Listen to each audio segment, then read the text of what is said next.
Hey kids, welcome back to the channel. I'm Zach, not Kyle, or Zach for short, and today, on this day right here, we're going to be starting off my new video series, The Ballad of Mortal Kombat 11. This series is here to go over why Mortal Kombat 11 is considered a bad game by its die-hard fans, and what it did wrong as a video game and franchise. But first, a disclaimer.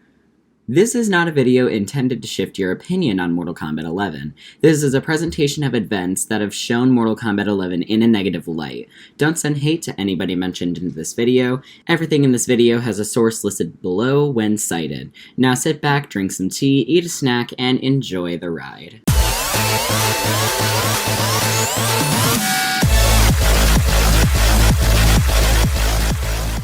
To explain Mortal Kombat 11 in its entirety, we actually need to go back to EVO 2018. EVO had no sign of Mortal Kombat 11, and fans speculated as to when the game would ever see the light of day.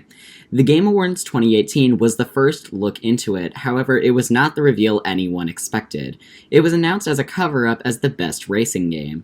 In my opinion, I think it would have been better if it was revealed as the best fighting game, especially since the devs think so highly of their work. I'll use this quick tidbit to describe what this part is about. Announced at the Game Awards 2018, the game was released in North America and Europe on April 23, 2019 for Microsoft Windows, Nintendo Switch, PlayStation 4, and Xbox One, with the exception of Europe's Switch version, which was released on May 10, 2019. This is the time period that we're going to be focusing on. After that reveal, everyone went insane because Mortal Kombat's finally returning after 4 years and we only have to wait 4 months? Yay! According to the Game Informer, it's coming April 23rd, with a community reveal event coming on January 17th. That's likely when we'll get our first look at how this premise might play out in the game itself. Let's talk about that event for a second. The first 7 characters were showcased on January 17th at the MK reveal event: Scarlet, Baraka, Scorpion, Raiden, Sub-Zero, Garrus, and Sonya. A lot of fans noticed that the style was changed a bit. I think this was done for a few reasons. 1. Having the same style and not the same characters in a game throws a lot of backlash into the mix, even though the character backlash is already warranted. And 2, it helps with the core issue that I have with the game that we'll look at in a bit. And 3, MKX, the previous release in the franchise, was heavily criticized for it being way too realistic. GameSpot uploaded all of the first showings of the story, gameplay, etc. on the 17th of January 2019. After the reveal event on January 17th, the Combat Cast started up for MK11. For those of you who don't know, the Combat Cast is a NetherRealm Studios run podcast, with some of the team there to demonstrate the new features of the game. It's typically held at least once a week, usually in between the announce and the release of the games. However, despite the devs running the podcast themselves, there were issues with how the Combat Cast was executed. First of all, there were episodes where multiple characters were revealed. This doesn't sound bad upon me just saying that, because yay, we get more characters. But Jax, Liu Kang, and Kung Lao were all revealed together and not given enough screen time for everyone to get attached to them yet. This is especially bad considering the fact that all 3 of these characters are huge mainstays. This would get even worse when Kotal Khan was done dirty in the character reveals by dying in his own trailer video to Jackie Briggs, who was also revealed. Screen Rant puts it best, saying, "Unfortunately for Khan though, the trailer doesn't exactly go the way he probably would have liked, showcasing him getting completely demolished by Jackie Briggs, another character fans already knew would be featured in the upcoming game. This did show Jackie in a great light, but we already had the problem of Kotal Khan, a superior strong character to Jackie, having his ass beat by Jackie Briggs, who he beat in Mortal Kombat X's main story on 2 separate occasions. Weird. Over time, from December to April, the roster was slowly built up to the final 25 who would make the cut on release. However, out of the original 25, there were notable exceptions to the roster.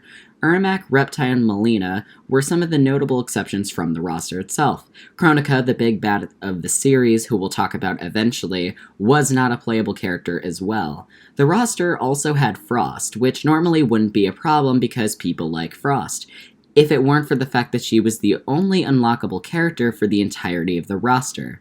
Mortal Kombat in recent years hasn't had any unlockable characters, so this came off as a very strange choice. The DLC got revealed with Shang Tsung not only being the Crypt Keeper, but the first DLC character to be announced in late March, before the game was even released. This caused concern that the base game was not going to be as great if DLC is already planned for a game that was still a month out from release. We don't want to have a Sims 4 situation now, do we? The DLC issues were not over, not even close. Over the release of the combat cast for Mortal Kombat 11, the character absences were becoming more obvious and causing more outrage, especially over on Twitter. Mileena fans were especially outraged over D'Vorah being the game when Mileena wasn't. D'Vorah is disliked by that part of the fan base due to Mileena's death in the last game. Baraka fans also have a known hatred for D'Vorah. Ermac, Reptile, Shang Tsung, Nightwolf, Sindel, Cyrax, Sector, Tanya, and more were the characters with notable outcry for their return in the game. Cyrax and Sector had the most fan backing behind them because of them being revealed in the story mode of the game. I would like to note that they are not in the game to this day. Many people also wanted Chronica to be playable. This also has not come as of April 2021. Let's take a second and look at the copies of the game and their variants. The basic edition, it's the basic edition. The premium edition was also fine until later when Aftermath caused massive outrage, but we'll get there when we do. That's not coming until a few parts from now though.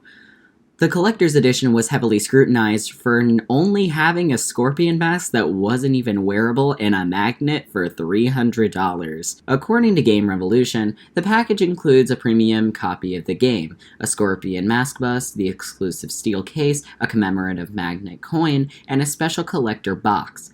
By comparison, Tekken 7's Collector's Edition came with a soundtrack, Day 1 Edition, a Kazuya and Heihachi statue, collector's box, and a steelbook, and this came out years prior. This group of issues was able to cause a perfect storm for the game. April 23rd was drawing closer and closer, and the fans were getting very excited.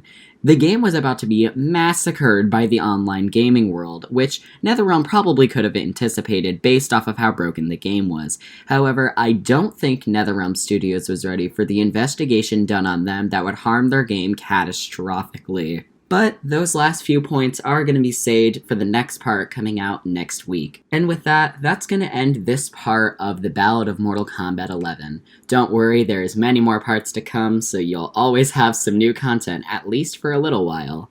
So, with all that said, that's going to be it for this video, so go ahead and like, comment, and subscribe to become not Kyle. If your name is Kyle, that is illegal here. As you can tell from the name of my channel, you do have to get a new birth certificate. I don't make the rules, I just follow them. And with that, I will see you guys in the next one. Bye, sis.